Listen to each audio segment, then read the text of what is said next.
Dakar, friends and foes, and welcome to the second out of 13 faction preview videos for the submod DCI Last Alliance for 3rd Age Total War. I am Ngugi, team leader, and on behalf of the development team I shall guide you through this presentation. We do hope that you have got yourself some malt beer, some red meat and a box, because today we shall visit the kingdom of Khazad dum, the Dwarven faction in DCI Last Alliance. A short summary: the history of the dwarves in practice begin with the awakening of Durin, the first of the 7 fathers of the dwarves, at Mount Gundabad early in the First Age. He moved south and established the mansion of Khazad dum, and his people, the Longbeards, during the First Age, established dominion in the mountains as far east as the Iron Hills and held sway over the land in between. In the west, in the Eredluin mountains, there lived the 2 dwarven peoples of the Broadbeams and the Firebeards. However, when the First Age ended, the world was to a large degree torn apart, and the great mansions of these 2 dwarven peoples were ruined. That resulted in that most of them traveled east and mingled with the Longbeards. However, not did only dwarves came east, but also orcs and evil men who had survived the destruction when their old master Morgoth fell. And the orcs now came to contest the control over the mountains. Even worse, after the war between Sauron and the elves in the middle of the Second Age, the dwarves became official enemies of Sauron, and they were harassed and attacked at any point. They then retreated into their halls and closed the doors, meaning that now at the end of the age, in 3429, their strongholds are at the Iron Hills and Khazad dum itself, and of course their cousins and relatives are living in the small remnants in the Eredluin mountains, resulting in them wanting to regain control over their lost territory, especially the holy site of Mount Gundabad. However, since this is DCI Last Alliance, the dwarves is not a faction that you can just easily steamroll with, or will see steamroll the world. It will prove a rough challenge, and we are happy to now show you how they begin in the campaign. Certainty of death, small chance of success. What are we waiting for? As usual, you are welcomed by a message scroll that are giving you a summary of what is going on in the world at this point in time, as well as a few game notes. The most important one, of course, is the information about the faction information scroll that you reach by pushing Shift F1, and it contains information that is useful for the faction you are playing. So especially if you are new to a faction, we encourage you to check it out. Then we have the optional features of campaigns. I press decline because then you can see them one and one. We have the Balrog script, and this will allow the Balrog to appear in the campaign. This is not according to lore. In actuality, the Balrog did not awake until the Third Age, but if the player likes some fun, and in case of the player being the dwarves want some increased challenge, then this is a feature for you. And if you like to kill the Nazgul not only once, but see the bastards reappear time after time, not forever, but still a couple of annoying times, this is the feature for you. Now, we are looking down at Khazad dum, the capital settlement of the empire. Khazad dum is a huge city, so it is as large as you can get with a civil settlement. It is important for your income, so make sure to hold on to it. You will soon notice that the goblins might want to snatch it from you.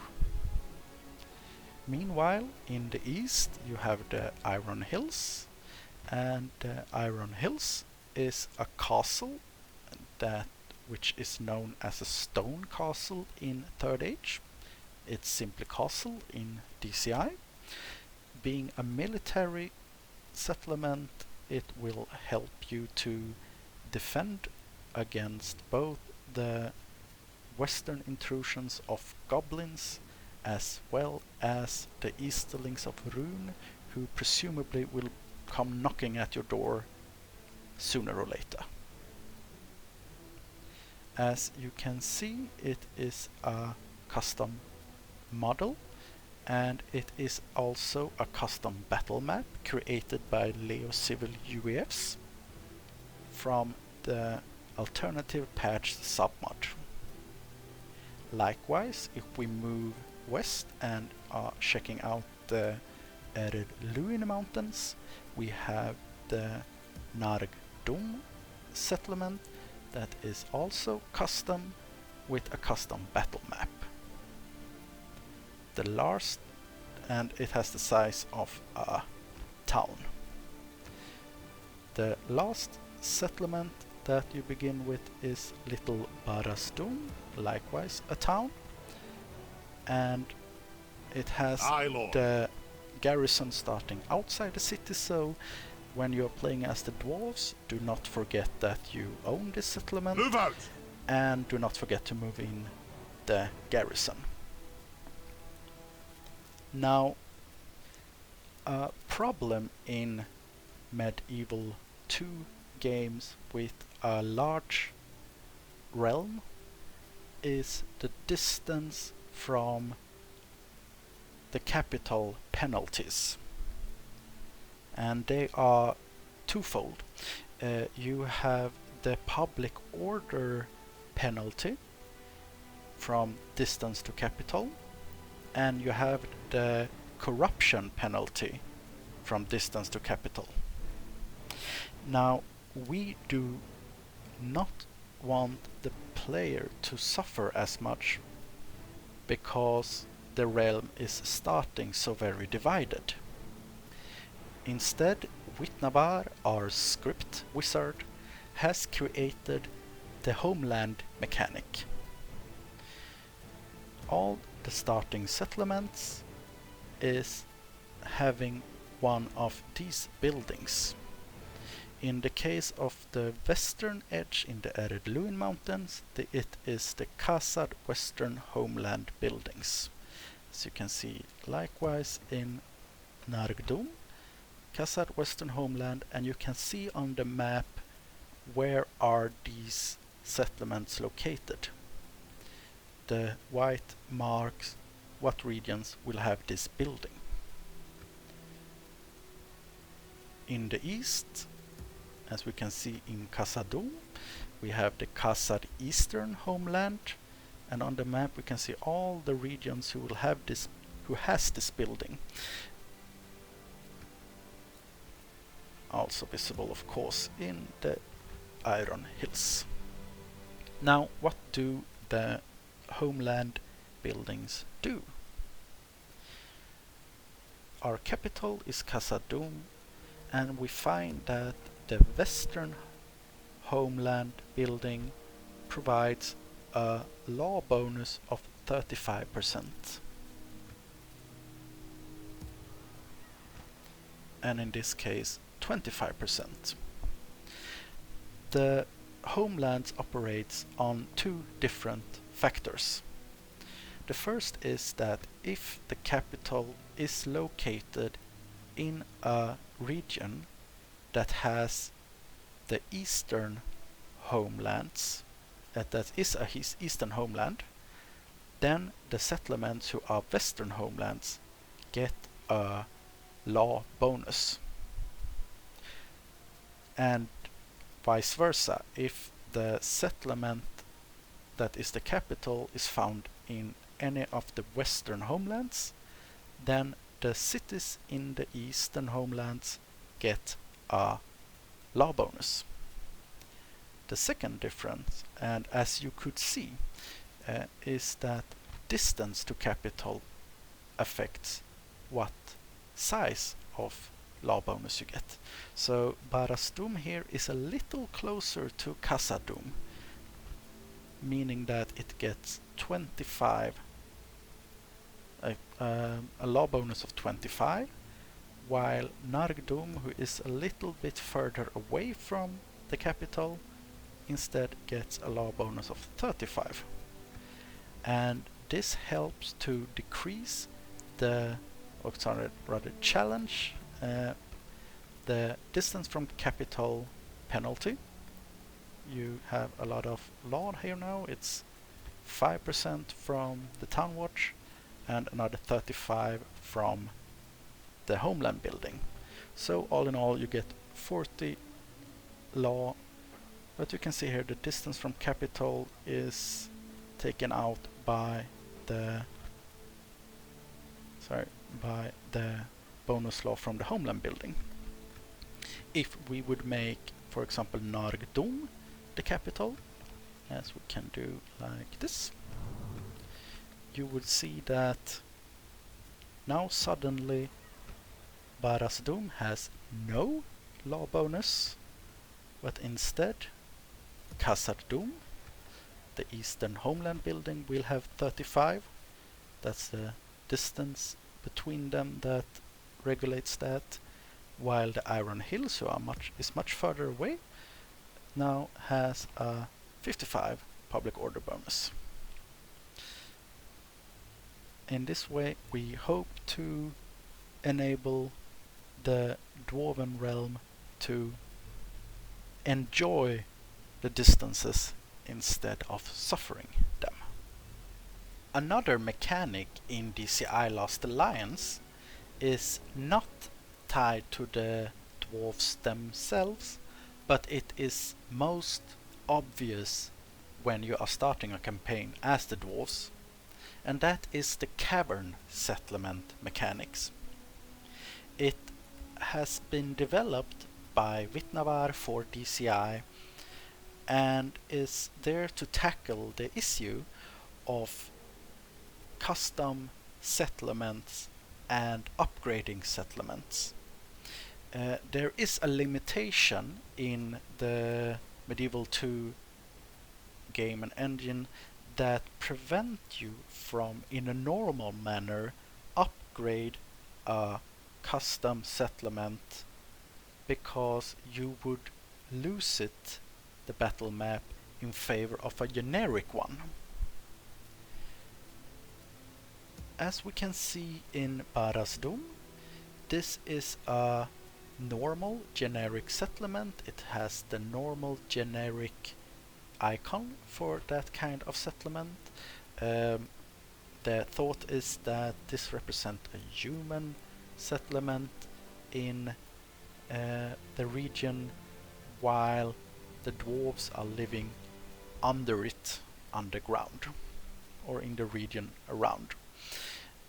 However, all the other starting settlements do not have this generic icon, as you might noted, but instead they are having the cavern expansion icon and the mountain halls icon. Now, what is the deal with that? The mountain hall building is to emphasize the fact that this is a settlement that is not on the surface, but is going into the mountain. It is mined and delved and is an underground settlement. If we are holding over the settlement, we can see that it is a large city.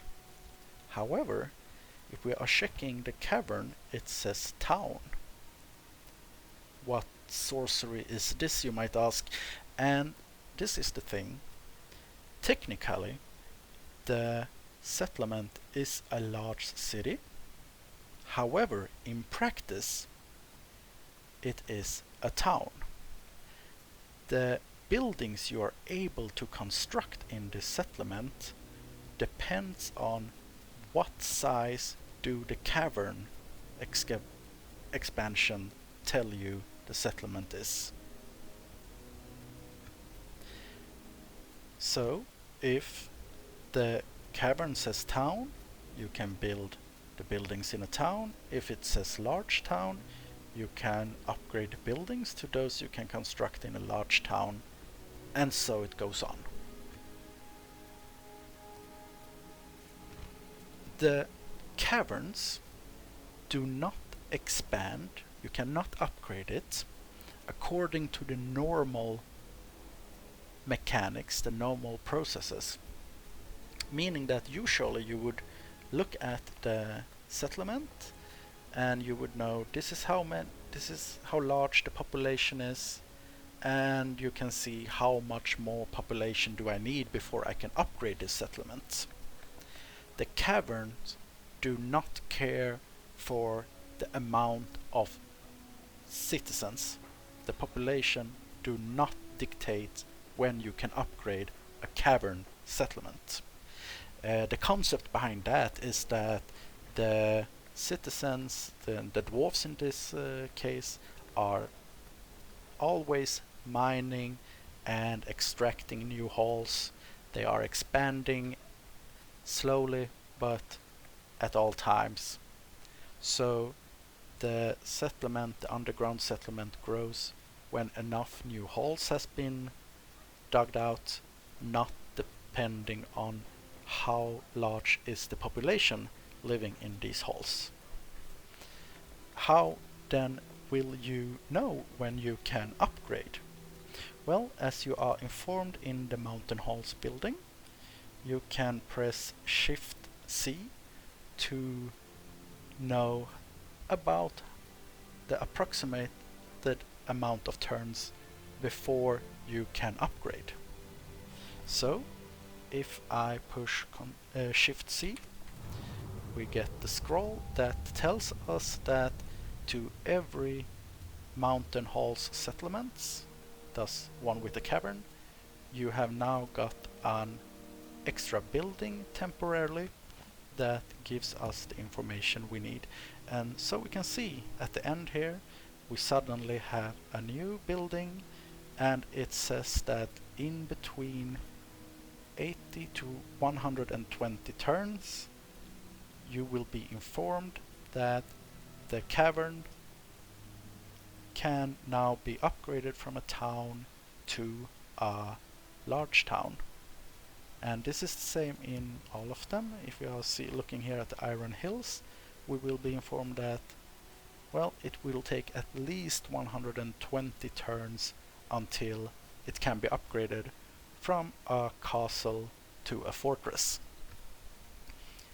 This cavern mechanic has the disadvantage that you cannot hurry up the time until you can upgrade by, for example, keeping low taxes and having a governor who can make the population grow faster.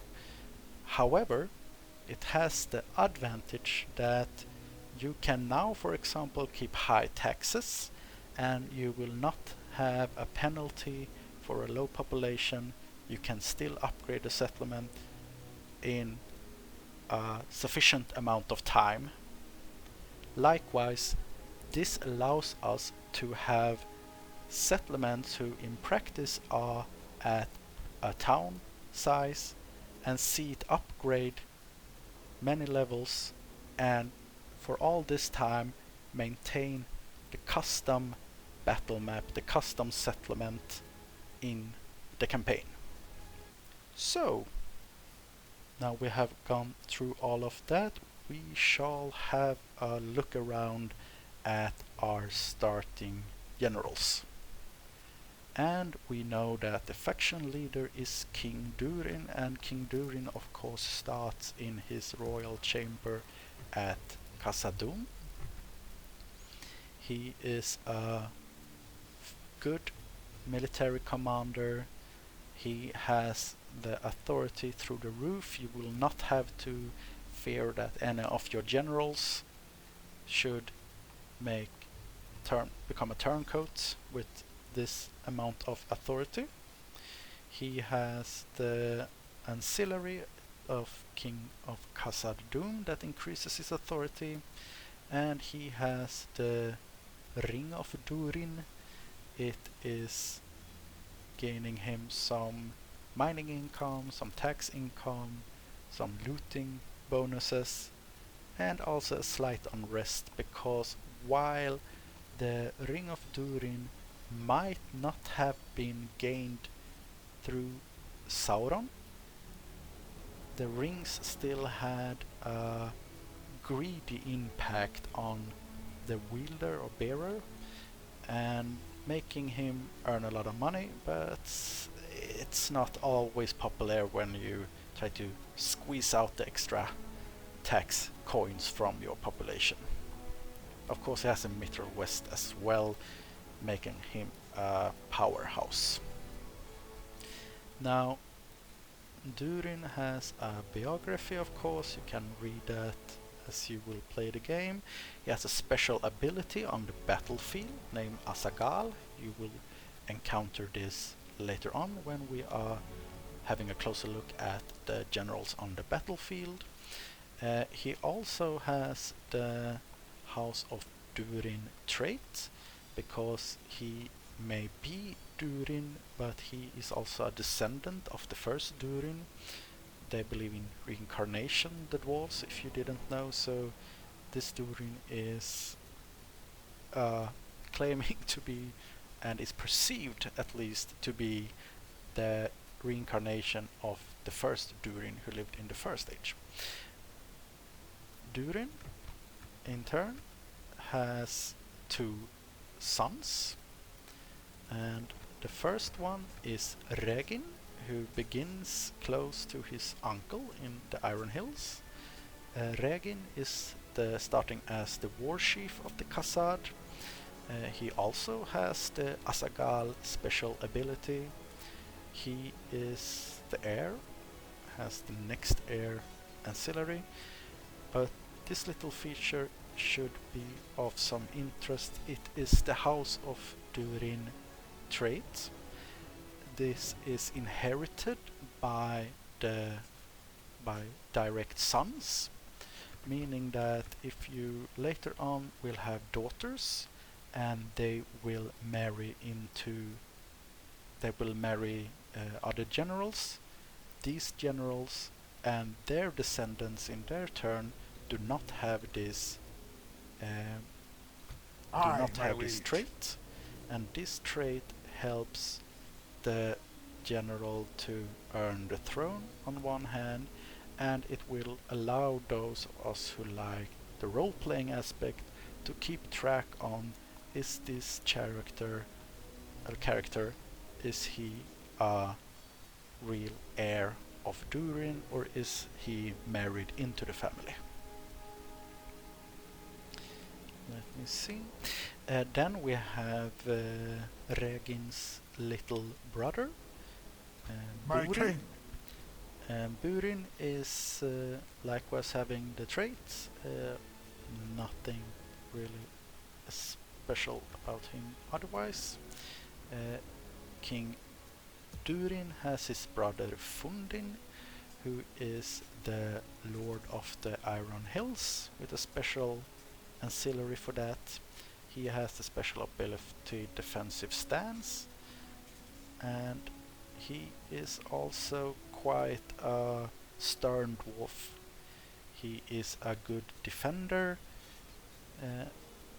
because presumably those who he will mess with is on one hand Rune, and he has a command +1 command when fighting against Rune.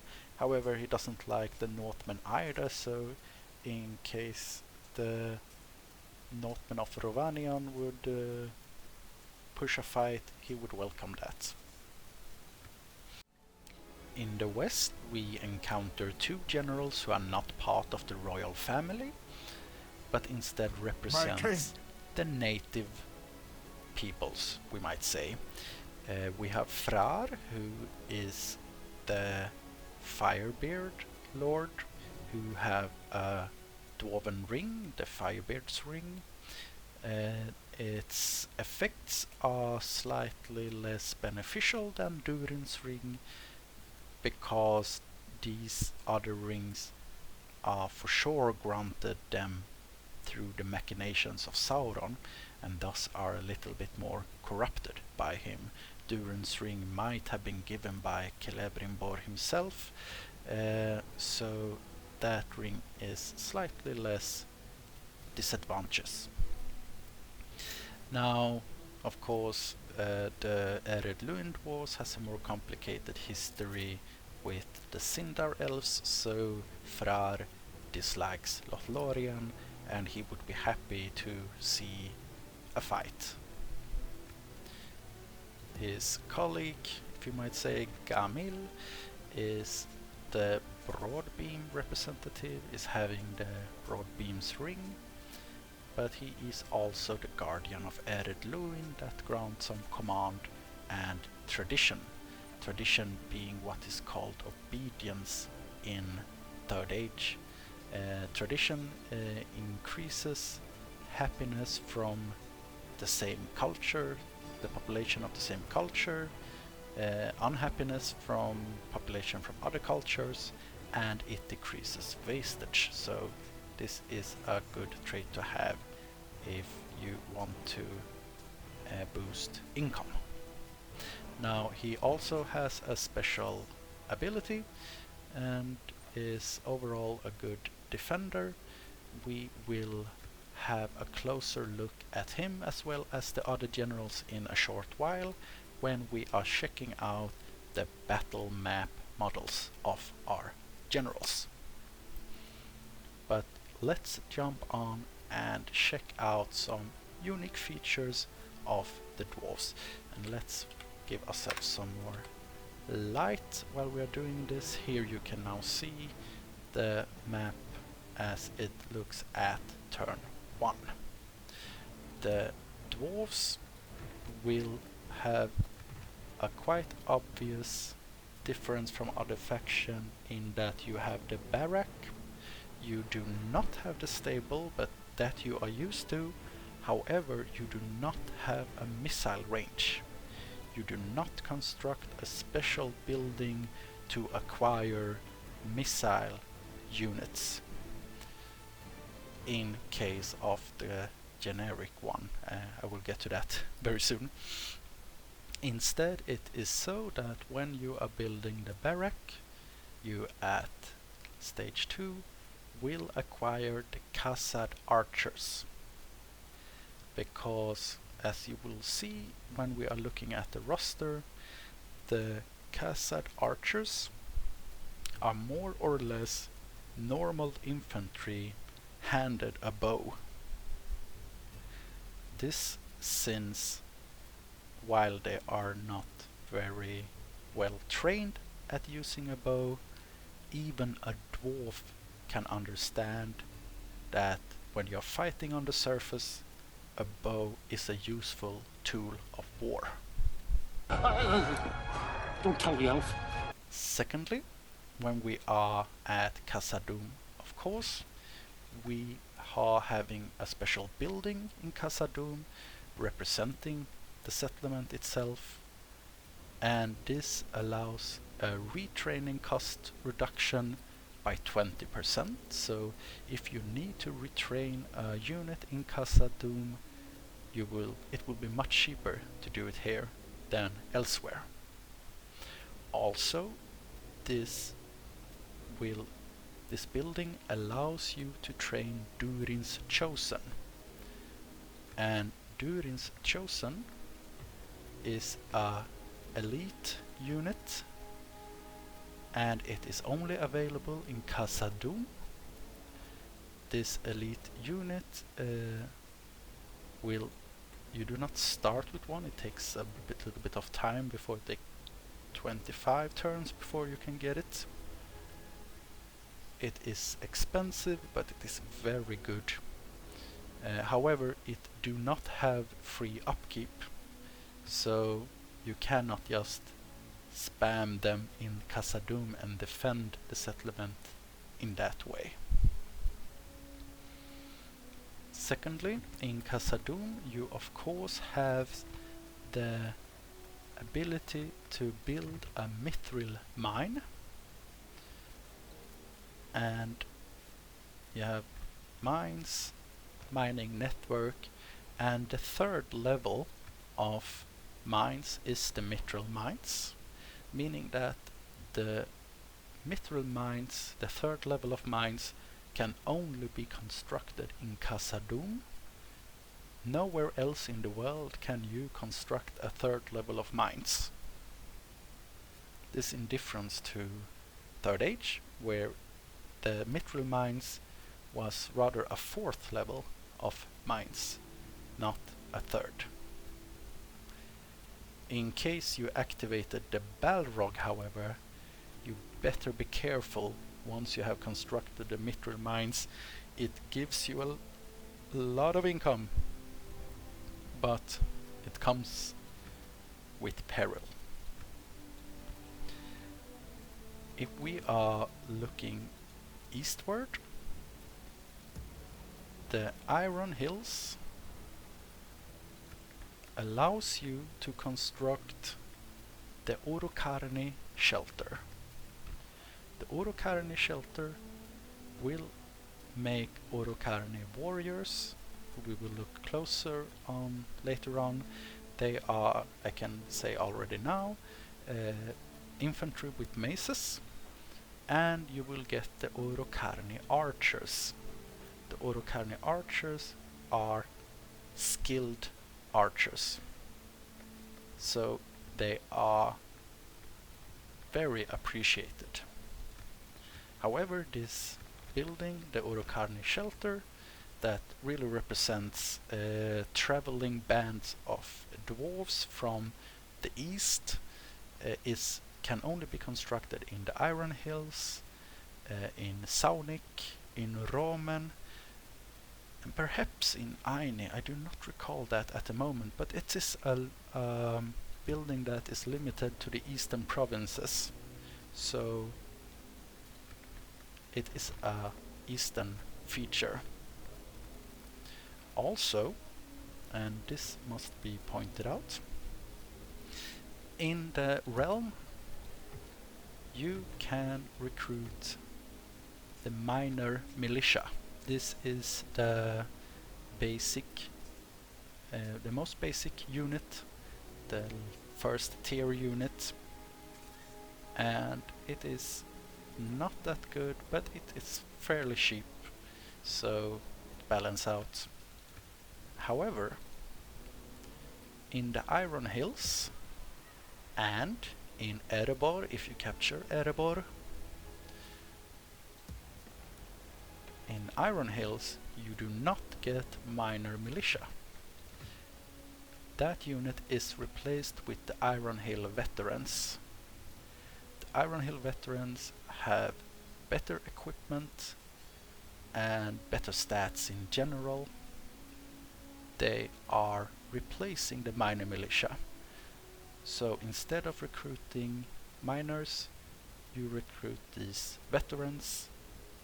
They are just as common, and they have the same price in the campaign. Not in custom battle, mind you, but in the campaign they are having the same price. They are highly appreciated when you go to war, but since they can only be recruited in these two settlements, when you are getting deep into the east or into the mountain ranges, of course they will be hard to replenish. Now, the capital of the Orcs of the Misty Mountains is Mount Gundabad, and you might remember that this is where Durin first awoke. It is a sacred place to dwarves. They are not happy with orcs having this holy site. I don't think Tolkien would use the word holy, but it's a sacred place anyhow. If you capture Mount Gundabad, you will be able to recruit the Gundabad champions, a really heavy unit with big hammers, who we will have a look at in the roster preview. Meanwhile, in the west, in these regions, in Khazâd dum, that is a rebel settlement at start, a ruin in Nargdum, as well as Barras dum, you can recruit the Ered Luin Wardens. They are a unit of halberdiers, and we will have a look at them likewise in the roster preview. In Barras dum we have the normal human settlement on the surface. The Dwarven presence is represented by the Dwarven halls. The Dwarven halls is like a mine, but you start with it, it cannot be upgraded, and it works also for other good factions. However, if another faction is holding it, I think it works for other good factions, I can't recall right now, it would give some kind of benefit at least. Perhaps not the income, but some trade or something like that. But if some other culture than dwarves holding the settlement, this building will add conversion to Khazâd to a slight degree, to represent how inside the mountains the dwarves continue to live on, even if, say for example, the elves are taking it. Remember that if you are not playing the dwarves yourself, Barras dum will start as a rebel settlement. So for example, if the elves take the settlement, the dwarven presence is still acknowledged this way, since they could not exterminate the dwarves are living in their deep halls. If they now wanted to exterminate, I don't hope they would. And last, a feature of the dwarves is their mountain conversion buildings, who are adding a population growth bonus in mountains. So if you build a culture building to convert, you also get a population growth bonus in mountains. Some might now say that, wait a minute, due to the caverns we do not need population. However, never say no to population, because more citizens equals more taxes, and we all need tax money to make war. So let's roll on one turn, because I want to emphasize some important important lessons that have been earned by me as well as other of our test players. You have to choose your fronts. The Crown Prince would like to marry. Sure thing, buddy. Have a wife.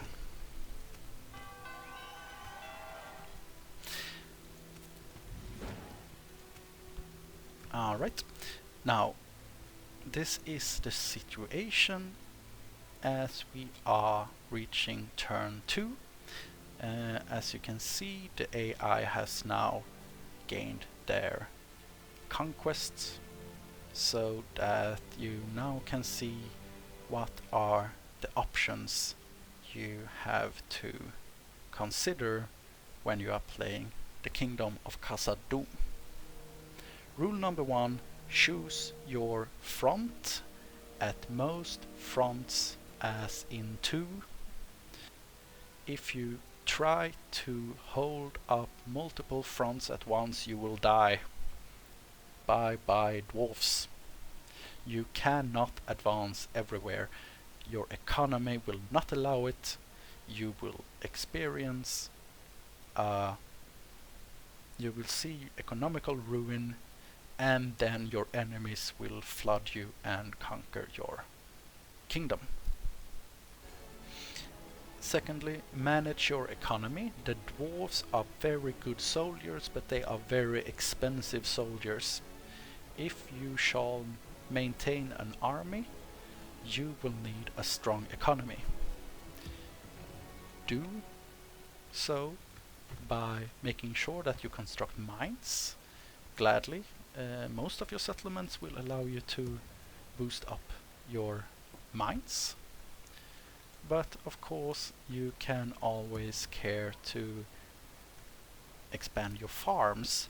Now this might be a little cute note for those who fancy the lore. There is no longer any building representing internal food production. Instead you have the grocery import, you have the pig import, Salted pork.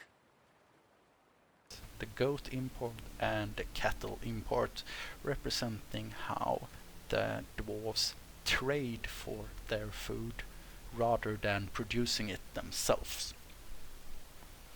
And lastly, a tip is to make sure to recruit mercenaries. In the east you have these lovely Northmen mounted mercenaries. Bring them into your fold. You will be very happy because you will fight fast little goblin scum. You want to ride them down, you want to charge them in the back, something horses always useful. And also the Freysvair, who are Northmen soldiers, are not very strong, but they have javelins. If the Easterlings are coming with their chariots, or if you are pushing down all the way south to fight Harad, you will be happy to have javelin men to take out chariots or to take out Mumakil or something like that. So do not underestimate to use mercenaries from the Northmen to support your cause. So we have our generals, and I say it's about time we move on and have a look at them. See you in the battlefield. And welcome to a site outside of Erebor, where the generals have lined up. We begin tossing an eye at the bodyguard model as created by Kurfin. It is heavy axemen with hauberks and additional protection, a shield with the royal emblem, and an axe ready to cut through the enemy lines. Axes of the dwarves! The general model here used by Fundin is the generic general model. It is aligned to the normal bodyguard, but it has slightly different color on the fabric. It has an open helmet showing the face of the general, and it has a shield that uses the mountain ranges instead of a hammer and anvil. You will see this model quite a lot during a campaign, since it is used by all new generals. Then we have here Gamil. Gamil, as you might recall, is used by Gamil is a general from the arid Luin Mountains. He differs therefore from the Longbeard nobility, having a different appearance. His beard is darker than the Third Age equivalent, and likewise his shield is having a rune. It is the rune for B, B as in broad beams. His friend Frar of the Firebeards is having his iconic fierce beard in the red tunes, and his shield is having the rune for F as in Firebeards. So the two generals from the arid Luin Mountains are marking their shields with their proper names. Then we have the general model for Burin. Burin is the youngest son of King Durin, and he is not afraid to show off his face to his enemies. He will be blooded. His older brother, the heir, is Regin, and Regin has his crown on, as can be seen in his portrait. So this will help make him easy to see on the battlefield. And then last but not least we have our King Durin himself, who, when it is time for battle in his golden armor, he will use his war ability, his battle ability, that is Asagal.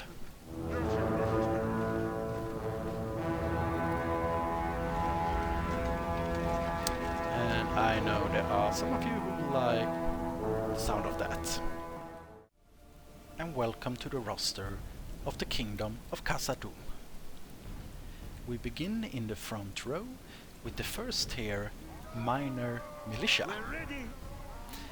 These miners are not very well armored.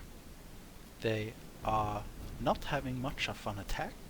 However, they are effective against armor, meaning that they are actually often more effective against later enemy units who have more armor than the early enemy units who have little armor.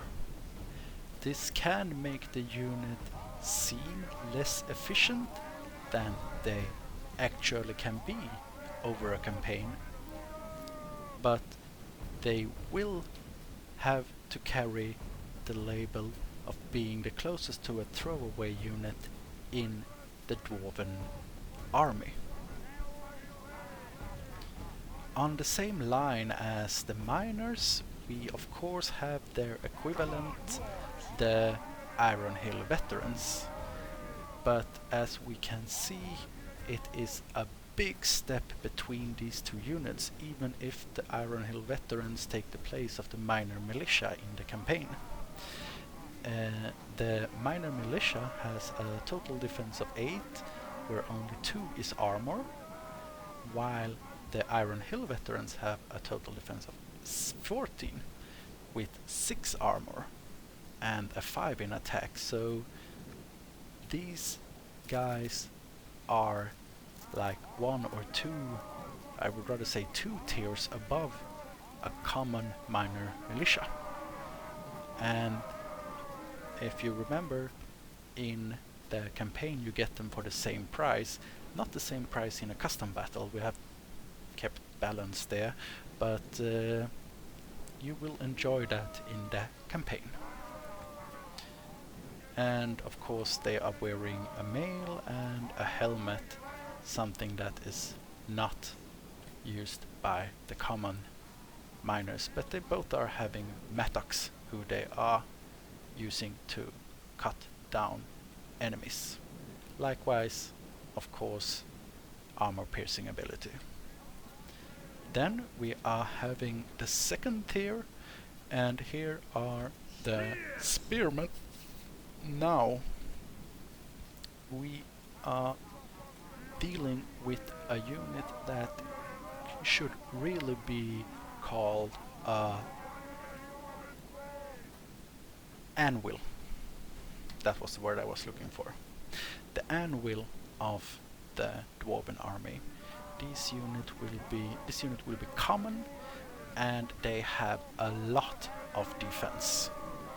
They are having 9 armor and 8 shield and block, and if you remember the last video, shield and block means that if they attack from the front, they get this total of this value, and half if attacked on the sides.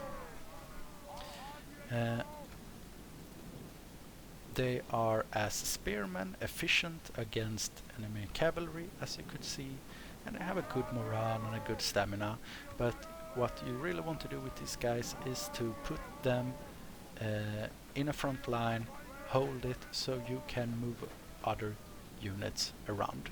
They are having a broad shield, so that is why their shield value is so high, and a decent scale armor in general. Then we have the unit that are halberds, using halberds, and they are the Ered Luin Wardens. They are an AOR unit, area of recruitment unit from the campaign, can only be recruited in Ered Luin. Of course, they can form a spear wall, they have a bonus fighting cavalry, they are effective against armor. Also, they have a combat bonus in snow because they are fighting in northern territories. Good morale, good stamina, 17 total defense, 7 in attack. So these guys are quite rare, but they will allow you to at least defend the Ered Luin Mountains properly. In the third row we have the Khazâd Raiders to begin with. The fierce Khazâd Raiders are swordsmen. They are having an attack of 10 and a charge bonus of 5.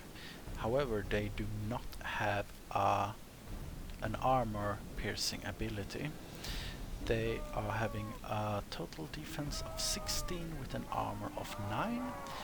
And I would say that if you could use the Khazâd Spearman as an anvil, you could presumably use the Khazâd Raider as a decent hammer, especially if we are talking about light enemy infantry, because the swordsmen are having a quick attack and they will do good against light enemy infantry.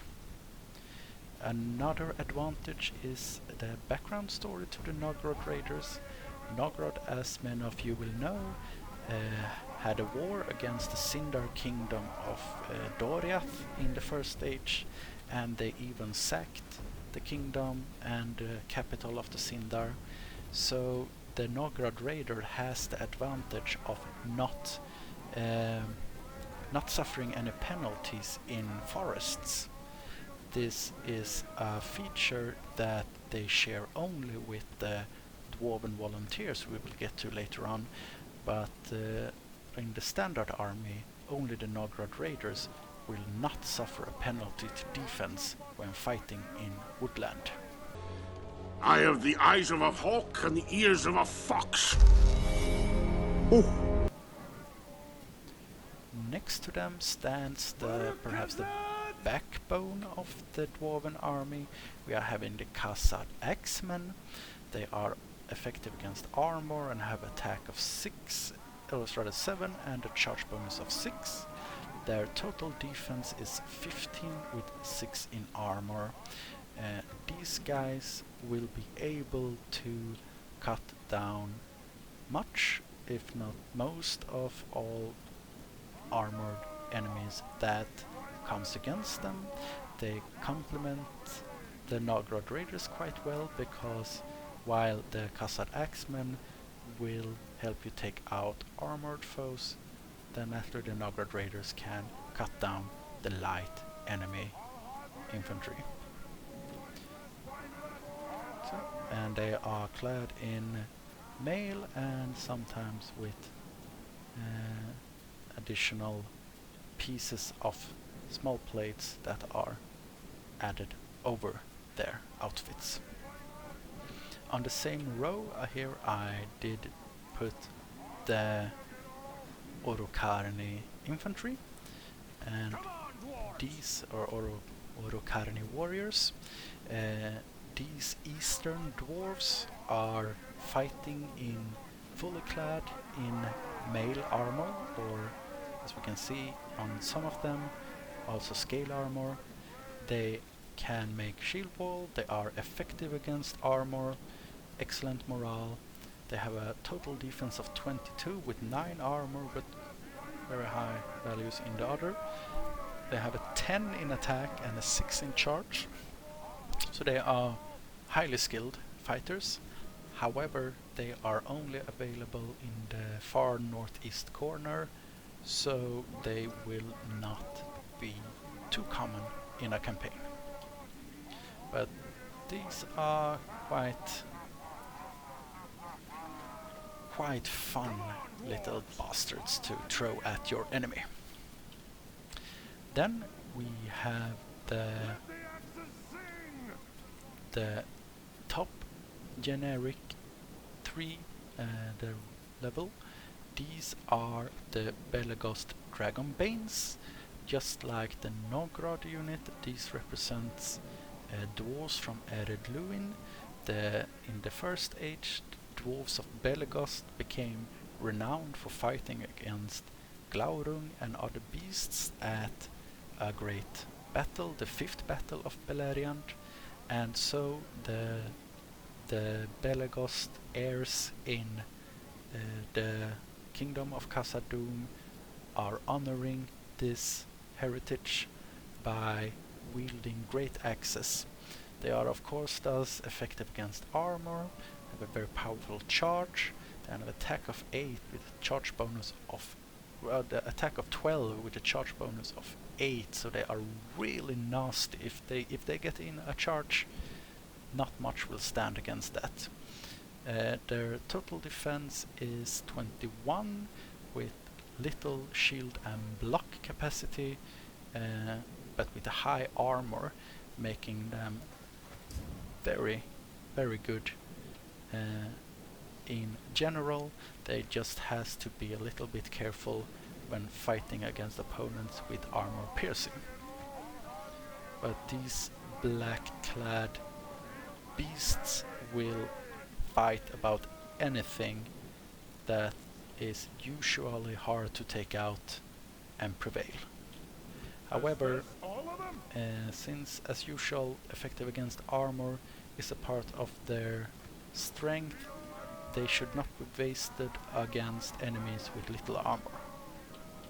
Instead, send in the Khazad swordsmen against units with less armor. These heavy swordsmen have 11 in attack, 5 charge bonus, 29 in total defense with 13 in armor, and 10 in shield and block.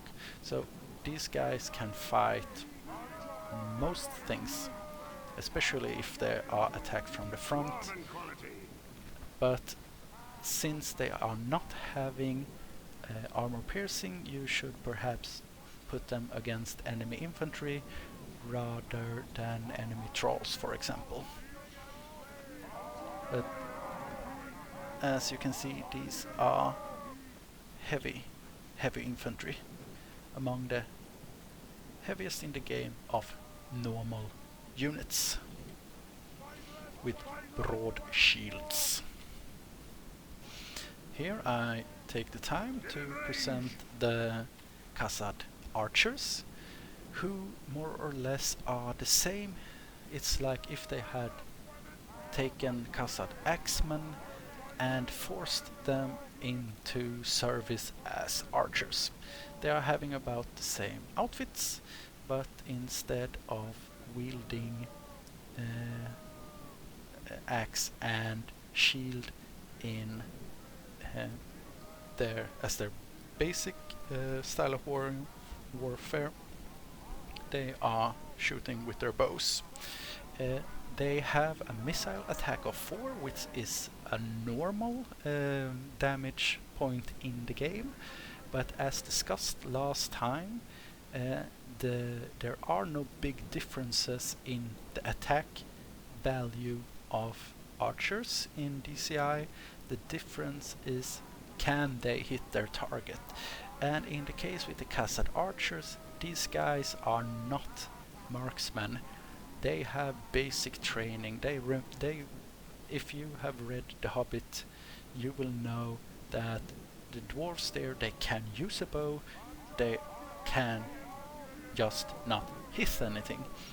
With the exception of Thorin, no one is any adept archer, and these guys can cover a field with their arrows. They can shoot at a mass of goblins, say, and kill, and you will really like them for it, but they are not good in a shootout, 1 versus 1 with an enemy archer unit. However, if they are attacked in melee, they have both the armor, as you can see with their mails and helmets, but they also have axes, and they will pull them out and fight as decent infantry. So they are very useful on walls, because first they will shoot at the enemy with their bows, and then they can take the fight when attacked in melee.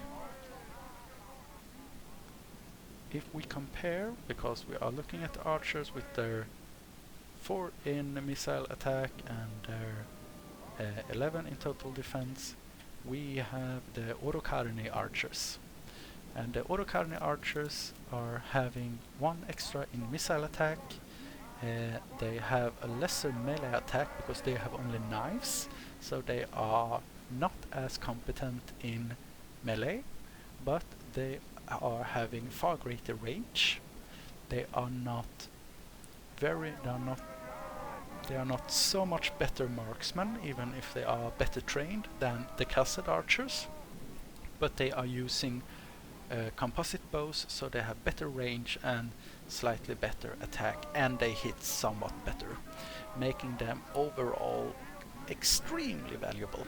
If you want to have an archer unit, you will be happy if you can make that the Orokarni archers rather than the Khazâd archers.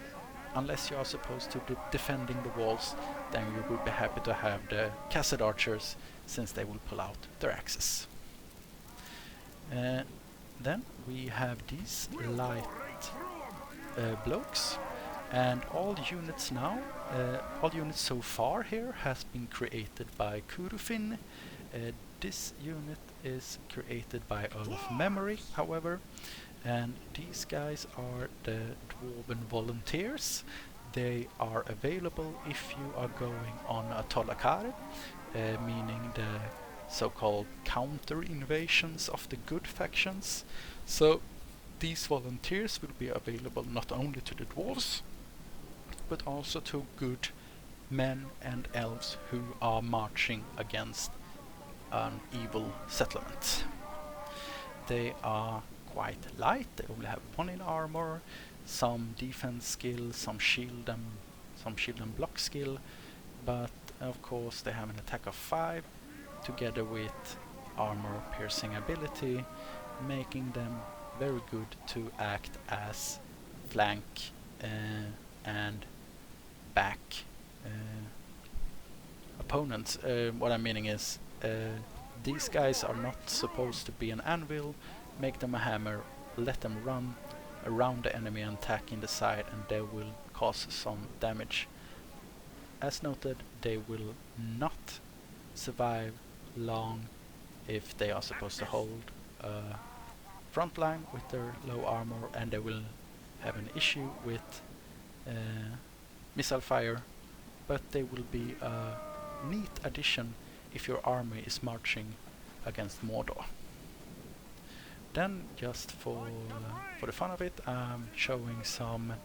These are mercenaries, cavalry archer mercenaries, and of course some melee mercenaries. Basic units. These archers are created by Kurufin. You will see similar or alike models when we are visiting Rovanion, and these are from 3rd Age Total War. Then last and certainly not least, we have the Uniqe heavies of the Dwarven faction. These are the unit known as Durin's Chosen. They are wearing an armor akin to the bodyguards, but it is made golden, such as had Durin himself. They can make a shield wall, they are effective against armor, they have likewise 30 in total defense, 13 in attack. These are juggernauts, but they are only available in Khazad dum itself, and you can not keep too many of them because they have no free upkeep. So when you get them, send them out to conquer the world. And then we have the Gundabad champions, and these little nasties Come on, lad. are wielding big two-handed hammers, likewise effective against armor. They have a 14 in attack and a charge bonus of 8.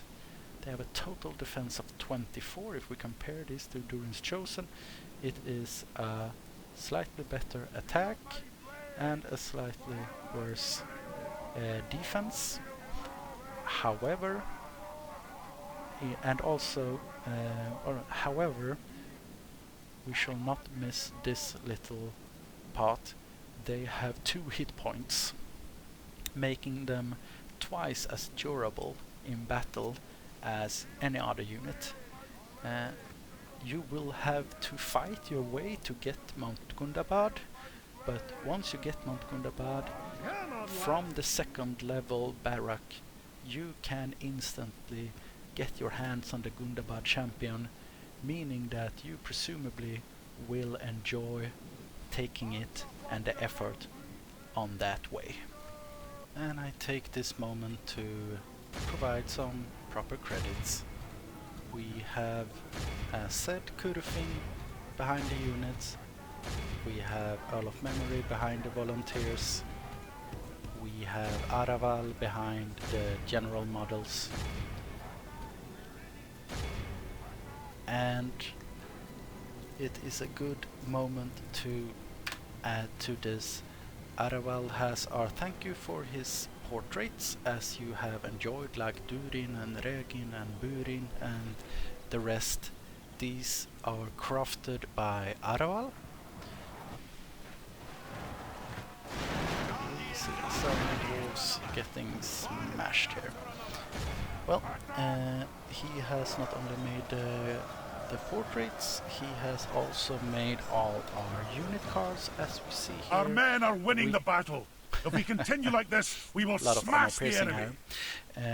With the exception of the unit card for the volunteers that was made by Misted. Then we have all the unit info cards, as we have seen through the game. These are made by Ex-Holy Crusader, And the texts, as also are seen throughout the game, are made by me or tweaked by me and proofread by Veteran. Also the balance system in battle and as well in general for the main campaign are set by me, so you know who to complain at. Then we will send our final thank you and gratitude to our all our testers who have helped us make DCI Lost Alliance, the Kingdom of Khazad dum, a far greater experience. In no particular order, we thank Appias, Veteran, who have helped me beta testing quite a lot, and we thank Bladvac, Graziu2, Boogie Knight, and JJJ Chan to see it be pronounced properly. I hope you have enjoyed this preview, and we shall see each other again in previews to come.